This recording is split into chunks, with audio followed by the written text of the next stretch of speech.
प्यारे विद्यार्थियों नमस्कार। स्वागत है आप सभी का आपके अपने YouTube चैनल आरपी स्टडी में। तो जो भी विद्यार्थी सीईटी एग्जाम 2024 की तैयारी करें दोस्तों सीईटी एग्जाम 2024 की तैयारी करने वाले सभी विद्यार्थियों के लिए क्लास बड़ी इंपॉर्टेंट है। क्लास को ध्यान से पूरा देखना है और लास्ट में कमेंट करना है कि कितने प्रश्न आपका सही होते हैं। दोस्तों इस क्लास में अपन सीईटी के लिए भारत का भूगोल पढ़ने वाले, ठीक है ना। भारत का भूगोल, इंडिया ज्योग्राफी पढ़ेंगे, तो क्लास को ध्यान से पूरा देखना है। भारत के भूगोल से दोस्तों सीईटी में काफी सारे क्वेश्चन आते हैं और सारे क्वेश्चन बड़े मोस्ट इंपॉर्टेंट है, ठीक है। तो क्लास को पूरा देखो, लास्ट में बताओ कि आपका सही कितने होते हैं। तो चलिए मेरे साथियों क्लास का शुभारंभ कर लेते हैं। क्लास का पहला प्रश्न आपसे क्या पूछा है, कौन सा देश भारत के साथ सबसे लंबी स्थलीय सीमा साझा करता है, बताओ भाई। इनमें से कौन सा देश आपका भारत के साथ में सबसे लंबी स्थलीय सीमा साझा करता है। नेपाल, म्यांमार, बांग्लादेश या फिर दोस्तों आपका चीन। तो देखो यहाँ पर आएगा आपका बांग्लादेश, ठीक है ना।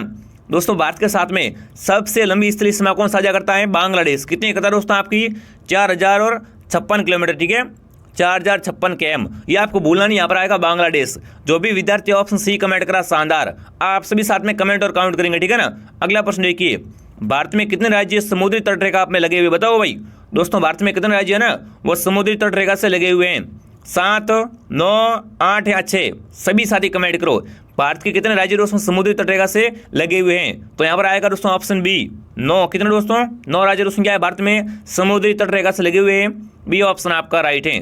अगला प्रश्न देखिए दोस्तों, देखो यहाँ पर आपको सीईटी की संपूर्ण तैयारी करवाई जाएगी, आप सभी सब्सक्राइब करो, ठीक है ना। यहाँ पर आपको सीईटी का पूरा कोर्स करवाया जाएगा मेरे विद्यार्थियों। अगला प्रश्न देखिए दोस्तों, एक द्वीप पर बना भारत का सबसे बड़ा नगर है, बताओ भाई। दोस्तों एक द्वीप पर बना भारत का सबसे बड़ा नगर कौन सा है, पणजी, रामेश्वरम, दिल्ली या मुंबई। देखो जिस शहर का दोस्तों क्या हो, चारों ओर पानी हो और बीच में शहर हो, ठीक है ना, तो वही तो द्वीप होता है। तो बताओ भाई, भारत में दोस्तों एक द्वीप पर बना भारत का सबसे बड़ा है ना बड़ा नगर या शहर कौन सा आपका, मुंबई। जो भी विद्यार्थी ऑप्शन डी कमेंट करा वेरी गुड, डी वाले सभी विद्यार्थी राइट है। बड़े दोस्तों इंपॉर्टेंट क्वेश्चन है। अगला प्रश्न देखिए, मानसूनी पवनें ग्रीष्म ऋतु में बहती, बताओ भाई। दोस्तों मानसूनी पवनें ना वो ग्रीष्म ऋतु में बहती है, पूर्व से पश्चिम की ओर, दक्षिण से पश्चिम, समुद्र से स्थल या दोस्तों स्थल से समुद्र। सभी विद्यार्थी कमेंट करेंगे, ठीक है ना। मानसूनी पवनें दोस्तों ग्रीष्म ऋतु में किस ओर बहती है दोस्तों, समुद्र से स्थल की ओर, ठीक है ना, समुद्र से स्थल की ओर। सी बताने वाले सभी विद्यार्थी राइट हैं। अगला प्रश्न देखकर दोस्तों क्या पूछा आपसे, भारत में कौन से स्थान पर एक वर्ष में सर्वाधिक वर्षा होती है, बताओ भाई। दोस्तों भारत के कौन से स्थान पर है ना एक वर्ष में सर्वाधिक वर्षा होती है, देखिए मासिनराम, देहरादून, लखनऊ या कोलकाता। तो यहाँ पर आएगा ऑप्शन है मासिनराम, कहाँ पर आपका मेघालय में। यहाँ पर दोस्तों क्या होती है वर्ष में, दोस्तों एक वर्ष में सर्वाधिक वर्षा कहाँ होती है आपकी, मासिनराम मेघालय में। ये बताने वाले सभी विद्यार्थी राइट है। एक बार सभी विद्यार्थी क्लास को लाइक और सब्सक्राइब करो, ठीक है। और इस क्लास की पीडीएफ के लिए आप दोस्तों हमारे टेलीग्राम चैनल आरपी स्टडी को ज्वाइन करिए, लिंक आपको नीचे मिल जाएगी, ठीक है।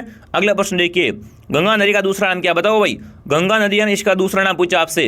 गंगा को दोस्तों और क्या बोलते हैं, सपत नदी, भागीरथी या दोस्तों सावित्री या दोस्तों भद्रावती।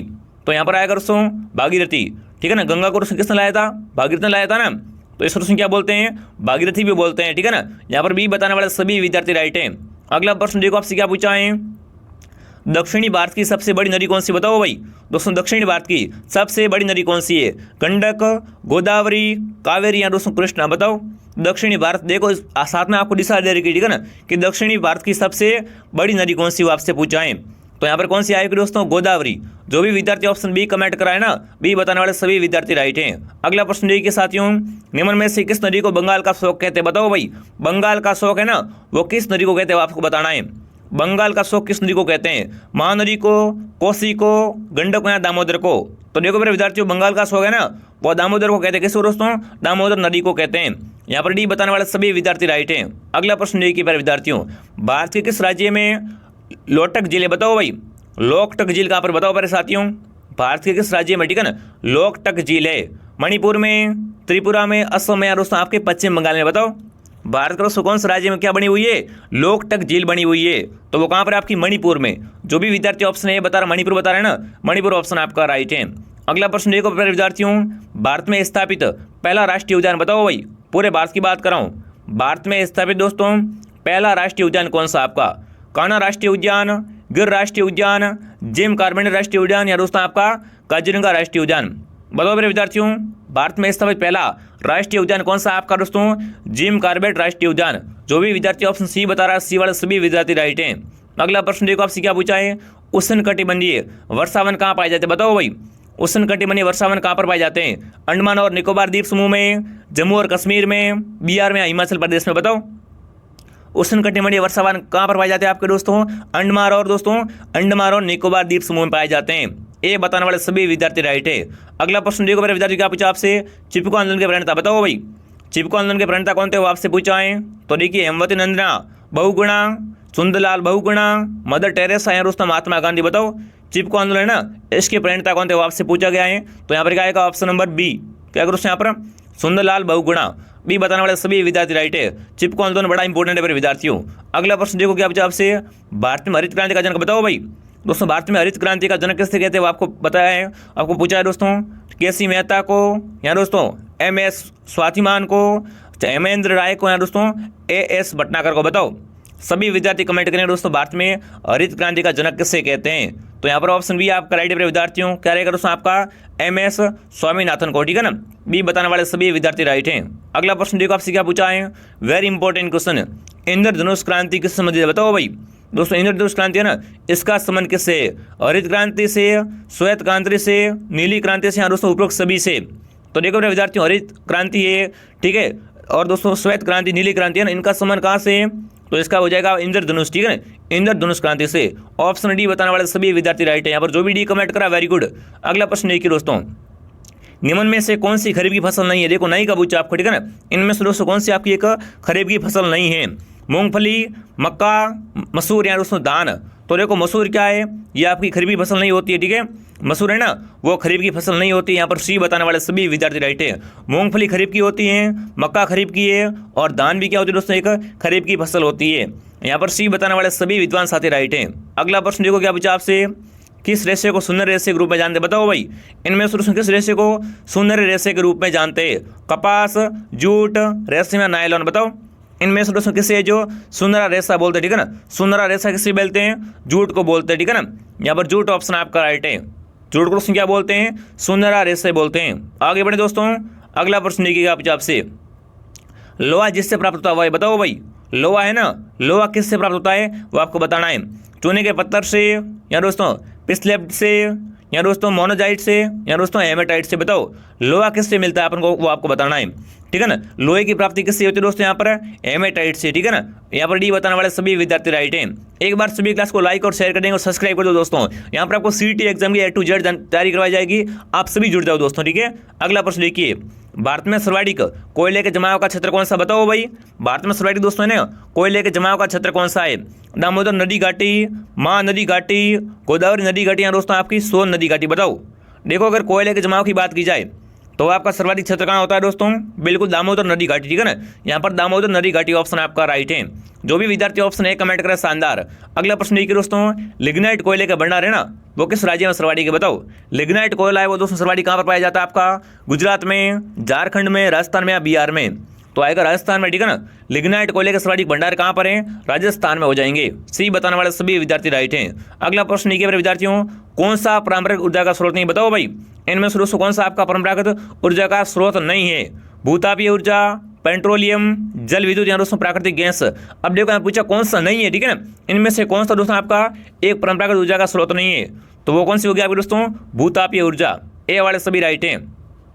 बिल्कुल दोस्तों, आपने अभी तक हमारे प्ले स्टोर से RP स्टडी को ऐप डाउनलोड नहीं किया है तो सभी विद्यार्थियों से निवेदन पर विद्यार्थियों, आप प्ले स्टोर से RP स्टडी ऐप को डाउनलोड कर लीजिए। वहाँ आप CET का फ्री टेस्ट दे सकते हो। ठीक है ना, आप चाहे कहीं से पढ़ रहे हो, आपको दोस्तों अपनी तैयारी को परखने के लिए क्या करना है? प्ले स्टोर से RP स्टडी ऐप को डाउनलोड करना है। ठीक है ना, वहाँ पर फ्री टेस्ट अपलोड किए गए। अगला प्रश्न देखिए मेरे विद्यार्थियों, भारत में सर्वप्रथम कौन सा उद्योग शुरू हुआ? बताओ भाई, भारत में सबसे पहले कौन सा उद्योग शुरू हुआ था वो आपको बताना है। कपड़ा उद्योग, लोहा उद्योग, जूट उद्योग, या संगमरमर उद्योग? तो देखो, सूती वस्त्र उद्योग क्या दोस्तों आपका? कपड़ा उद्योग। ये बताने वाले सभी राइट हैं। ठीक है दोस्तों, भारत में सर्वप्रथम कौन सा उद्योग शुरू हुआ था आपका? सूती वस्त्र उद्योग, यहाँ पर आप इसे बोल सकते हो कपड़ा उद्योग। ठीक है ना, ये ऑप्शन आपका राइट है। अगला प्रश्न देखिए साथियों, बोकारो इस्पात संयंत्र किस पठार पर है? ठीक है ना, तो बताओ मेरे विद्यार्थियों, बोकारो इस्पात संयंत्र है ना, वो किस पठार पर स्थित है वो आपको बताना है। दक्कन का पठार, छोटा नागपुर का पठार, मैकाल का पठार, या दोस्तों आपका कोरोमंडल का पठार। बताओ, बोकारो इस्पात है ना, वो किस पठार पर है वो आपको बताना है। बोकारो इस्पात संयंत्र कौन से पठार पर है मेरे विद्यार्थियों? तो यहाँ पर कौन सा पठार आएगा आपका? छोटा नागपुर, ठीक है ना, छोटा नागपुर का पठार। जो भी विद्यार्थी ऑप्शन बी कमेंट करा, बी बताने वाले सभी विद्यार्थी राइट है दोस्तों। अगला प्रश्न देखिए आपसे क्या पूछा गया है, निम्न में से चीनी उद्योग के लिए कौन सा कच्चा माल नहीं है? अब देखो चीनी उद्योग के लिए, ठीक है ना, इनमें से दोस्तों कौन सा कच्चा माल में उपयोग में नहीं आता है? देखो गन्ना, बिल्कुल गन्ने से चीनी बनती है, ठीक है ना, चुकंदर भी राइट है, और दोस्तों मकई शरबत ये भी राइट है। पर गाजर है ना, गाजर का दोस्तों चीनी बनाने में कोई भी योगदान नहीं होता है। यहाँ पर डी बताने वाले सभी विद्यार्थी राइट हैं। जो भी साथी ऑप्शन डी कमेंट करें ना, डी वाले सभी विद्यार्थी राइट हैं। 24 का क्वेश्चन देखिए क्या पूछा, कांडला बंदरगाह बताओ भाई, कांडला बंदरगाह कहाँ पर कमेंट करेंगे? संवाद की खाड़ी में, कर रेखा पर, कच्छ का रण में, दोस्तों कच्छ की खाड़ी में बताओ कांडला बंदरगाह कहाँ पर आपको बताना है। तो देखो कांडला की बात की जाए, कांडला कहाँ पर आपका? कच्छ की खाड़ी में, ठीक है ना, कच्छ की खाड़ी में। जो भी विद्यार्थी ऑप्शन डी कमेंट करा, डी वाले सभी विद्यार्थी राइट हैं। अगला प्रश्न डी के मेरे विद्यार्थियों, इनमें से कौन सा भारत का सबसे लंबा राष्ट्रीय राजमार्ग बताओ भाई। दोस्तों इनमें से कौन सा आपका, इन चारों में से बताना, ठीक है ना, इन चारों में से दोस्तों कौन सा आपका भारत का सबसे लंबा राष्ट्रीय राजमार्ग है? NH4, NH28, NH2 और NH44। फटाफट कमेंट कीजिए। बिल्कुल यहाँ पर दोस्तों क्या रहेगा आपका? NH44, ठीक है ना, ये दोस्तों क्या आपका इन चारों में से भारत का सबसे लंबा राष्ट्रीय राजमार्ग है। जो भी यहाँ पर डी कमेंट करा वेरी गुड, शानदार, सभी का ऑप्शन डी आ रहा है। अगला प्रश्न देखिए मेरे विद्यार्थी क्या पूछा आपसे, देखिए मैत्री एक्सप्रेस ट्रेन किन दो स्टेशनों के मध्य चलाई गई बताओ दोस्तों मैत्री एक्सप्रेस ट्रेन है ना, वो किन दो स्टेशनों के मध्य चलाई गई थी?